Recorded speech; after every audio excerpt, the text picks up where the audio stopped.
नमस्कार, आप देख रहे हैं स्वामी न्यूज और मैं हूं Rajeev Sharma. Lunch time bulletin में आपका स्वागत है। आइए देखते हैं अभी तक की खास और अहम खबरें। आदर्श नगर थाना क्षेत्र में एसबीआई बैंक के असिस्टेंट मैनेजर हेमंत द्वारा 10 लाख रुपए अपने परिचितों के खातों में ट्रांसफर किए गए। इस संबंध में पुलिस ने आरोपी को गिरफ्तार कर लिया। आदर्श नगर में स्थित एसबीआई बैंक के असिस्टेंट मैनेजर हेमंत द्वारा अपने परिचितों के खाते में रुपए ट्रांसफर करने का मामला सामने आया। पुलिस ने जानकारी देते हुए बताया कि आरोपी ने 10 लाख रुपए अपने परिचितों के खाते में ट्रांसफर कर रकम को खुर्द बंद करने का प्रयास किया। इस संबंध में पुलिस ने आरोपी को गिरफ्तार कर जांच शुरू कर दी है।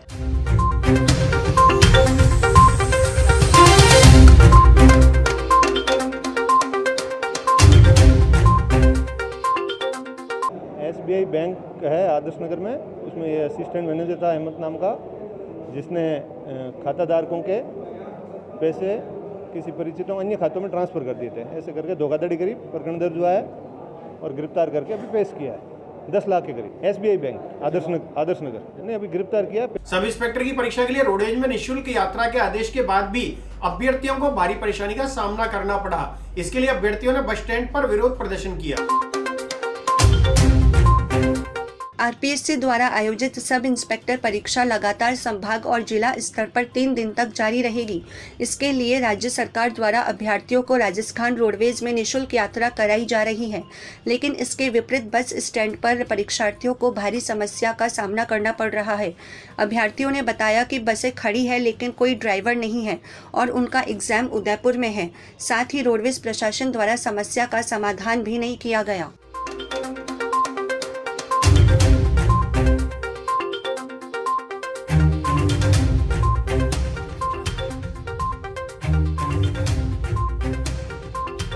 हम यहाँ शाम को हम 6 बजे से यहाँ से सर परेशान हो रहे हैं। छात्र एकता जिंदाबाद जिंदाबाद जिंदाबाद, छात्र एकता जिंदाबाद जिंदाबाद जिंदाबाद। हमारी हाथ जोड़ के हमारी और कोई विनती नहीं है, नहीं हमें यहाँ पर कोई दंगा करना, नहीं हमें कोई राजनीति करनी है।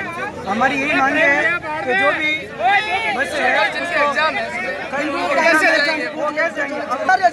अगर हमारे पूरा जिम्मेदार रोडवेज सरकार और रोडवेज डिपार्टमेंट होगा। अगर सर तो अगर कुछ हो गया तो उसकी जिम्मेदारी यही होगी। हमारे घर वाले परेशान हो रहे हैं, इसलिए हम ये कर रहे हैं। बाकी हमको क्या करना अब ये बताइए। उसका क्या होगा? राजस्थान सरकार। संभाग के सबसे बड़े अस्पताल जेएलएन में मरीजों के परिजनों को जन आधार कार्ड रजिस्ट्रेशन कराने को लेकर भारी परेशानी का सामना करना पड़ा। संभाग के सबसे बड़े अस्पताल जेएलएन में मरीजों के परिजन जन आधार कार्ड के रजिस्ट्रेशन को लेकर परेशान हो रहे हैं। परिजनों ने जानकारी देते हुए बताया कि 1 घंटे से लाइन लगाकर बैठे हैं, लेकिन अभी तक काउंटर की खिड़की तक नहीं खुली है और इस समस्या के लिए कोई सुनवाई भी नहीं हो रही है। गेट पे हम खड़े हुए हैं जन आधार कार्ड के ऑनलाइन रजिस्ट्रेशन के लिए, जो कि 6 नंबर और 7 नंबर काउंटर पे आउटडोर के वहाँ होता था। 6 नंबर काउंटर बंद पड़ा हुआ, कल से ऑनलाइन रजिस्ट्रेशन नहीं हुआ। आज हमें वो इमरजेंसी गेट पे भेज दिया। यहाँ पिछले आधे घंटे से हम लोग लाइन में लगे हुए और एक भी बंदे का अभी तक कोई नंबर नहीं आया। ना काउंटर चालू है, गेट से पेपर ले रहे और आधे घंटे के एक भी बंदा अंदर नहीं गया अभी तक। हम लोग अपने परिवारजनों का इलाज करवावे या लाइन में लग के यहाँ पे इनके रजिस्ट्रेशन करवाते हैं। घंटा मुझे हो गया, उससे पहले के ये बंदे बैठे हुए हैं। अंदाजन लगभग यहाँ से 20-25 लोग अभी हैं। जेएलएन अस्पताल के एक्सरे रूम में छत का प्लास्टर गिर जाने से वहां रखी मशीन को भारी नुकसान पहुंचा। गनीमत रही कि कोई जनहानि नहीं हुई। 3 दिन से लगातार बारिश के कारण पुराने भवनों में सीलन आ गई है। इसी के चलते जेएलएन अस्पताल में एक्सरे रूम में छत का प्लास्टर गिर गया, जिससे महारथी मशीन को नुकसान पहुंचा है। गनीमत यह रही कि उस समय कोई भी व्यक्ति वहां उपस्थित नहीं था, अन्यथा कोई भी हादसा हो सकता था। कल रात के समय हमारा जो इमरजेंसी में एक्सरे डिपार्टमेंट है, इसमें फॉल सीलिंग है। फॉल सीलिंग के ऊपर जो सीलिंग है हमारी बनी हुई, वहाँ से थोड़ा सा जो प्लास्टर था वो गिरा है, उसको हम देख रहे हैं और उसके रिपेयर कराने का काम है। उसमें जो मशीन नीचे थी उनके ऊपर गिरा, उस कितना डैमेज हुआ ये अब हमें इंजीनियर को बुलाने से पता लगेगा। इससे कोई जनहानि नहीं है। जो बनी है ये हमारी रिनोवेट हमने कराई थी 3 साल पहले। तीर्थनगरी पुष्कर में अक्षय पात्र फाउंडेशन की ओर से राजकीय केंद्रीय उच्च माध्यमिक विद्यालय में जरूरतमंद बच्चों को हैप्पीनेस किट वितरित किए गए। तीर्थनगरी पुष्कर में आज फाउंडेशन के माध्यम से अक्षय पात्र फाउंडेशन की ओर से राजकीय केंद्रीय उच्च प्राथमिक विद्यालय पुष्कर में जरूरतमंद बच्चों को सुखी राशन सामग्री के happiness kit SDM Sukhanand Pindel द्वारा वितरित किए गए। किट बच्चों के पोषण, पढ़ाई व रोजमर्रा की जरूरतों को ध्यान में रखते हुए बनाए गए हैं। कोविड-19 के नियमों को ध्यान में रखते हुए सामान्य दूरी व मास्क को अनिवार्य करते हुए इस कार्य को अक्षय पात्र प्रबंधक बलवीर सिंह एवं निर्मल शर्मा, सर्वेश्वर व उनकी टीम द्वारा करवाया गया है। जो अक्षय पात्र फाउंडेशन है उसके द्वारा जो इसे केंद्रीय जो राजकीय उच्च प्राथमिक विद्यालय है उसमें जो अत्यंत गरीब परिवार के और जरूरतमंद बच्चों को खाद्य सामग्री के किट वितरित किए गए, जिसमें उनके साथ खाद्य सामग्री के साथ साथ उनके पढ़ाई के लिए आवश्यक जैसे कि जो नोटबुक्स है, पेंसिल है, रबड़ है, उनका भी इनके द्वारा वितरण किया गया। ये वास्तव में अक्षय पात्र का द्वारा एक अभिनव पहल है और कोरोना जैसी विकट परिस्थिति में कई परिवारों की रोजी रोटी छिन गई है, उनके लिए अपने बच्चों को पढ़ाना बहुत दुष्कर कार्य है।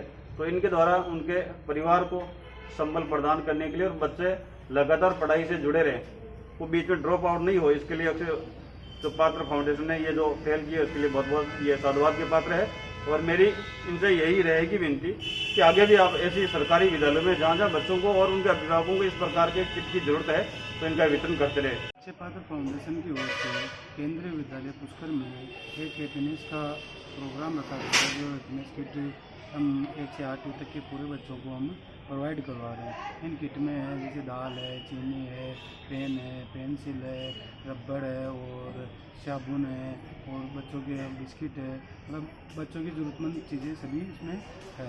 ये अक्षय पात्र फाउंडेशन अजमेर के सभी विद्यालयों में दे रहे हैं। अभी 11,100 किट आए हैं जो पुष्कर व अजमेर की जितनी भी स्कूल हैं उनमें हम प्रोवाइड करवाएं। पुष्कर में अभी पुष्कर की 8 स्कूल हैं, 8 स्कूलों में टोटल भी 1,000 किट। स्वामी न्यूज के योगा व स्वास्थ्य कार्यक्रम में शरीर शुद्धि के लिए और शरद ऋतु में रोगों से बचाव के लिए योगासन की जानकारी दी गई। आज हम जानेंगे योग के बहुत महत्वपूर्ण क्रिया को, जिसका नाम है शंख प्रक्षालन। तो शंख प्रक्षालन का आज थ्योरी पार्ट समझा देते हैं, कल प्रैक्टिकल उसके आसन कौन कौन से होते हैं वो समझा देंगे। अभी शरद ऋतु चल रही है, 23 अगस्त से लेकर 23 अक्टूबर तक ये ऋतु चलती है हमेशा, लगभग 22-23 के आसपास शुरू हो जाती है, 22-23 के आसपास बंद खत्म हो जाती है। तो इन 2 महीनों में आप अपने शरीर की शुद्धि कर लीजिए। ये साल में बहुत उत्तम समय है आपके शरीर के शोधन का। तो आप अपने शरीर की शुद्धि करना चाहते हैं, पूरे साल भर स्वस्थ रहना चाहते हैं, पूरे साल भर किसी प्रकार के कोई शरीर में जिसको हम प्रभाव कहते हैं, कुप्रभाव कहते हैं, दुष्प्रभाव कहते हैं, भीतर के टॉक्सिन्स के, वो सारे बाहर दूर हो जाएंगे। तब हो जाएंगे जब अंदर के सारे टॉक्सिन्स को आप बाहर निकाल देंगे, बाहर निकाल फेंकें। और वो कब फेंक पाएंगे? जब आप शरीर के भीतर की शुद्धि करने की एक प्रक्रिया जान लेंगे, और उस प्रक्रिया का नाम है शंख प्रक्षालन। उस प्रक्रिया का नाम है शंख धौती। शंख प्रक्षालन, शंख धौती 2 नामों से बुलाई जाती है।